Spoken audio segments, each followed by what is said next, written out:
Kamusta mga kabasketbolista? Pinataob ng FEU Tamaraws ang Adamson Soaring Falcons 76-72. Best player of the game si Joric Bautista sa likod ng kanyang 21 points at 6 rebounds. Wagi naman ang DLSU Green Archers kontra sa UA Red Warriors 77-68. Best player of the game si Michael Phillips sa likod ng kanyang 27 points at 17 rebounds. Kung bago ka pa lamang sa channel na to, mag-like na at subscribe. Heto ang team standings as of October 12, 2024.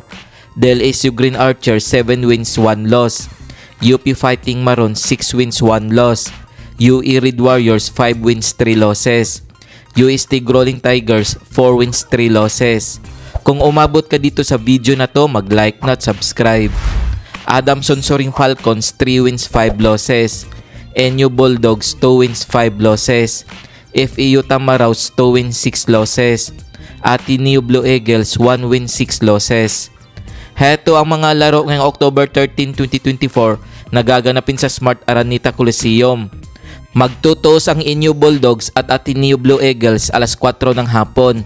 Maglalaban naman ang UST Rolling Tigers at UP Fighting Maroons alas 6 ng gabi. Kung nagustuhan mo ang video na to, mag-like na at subscribe.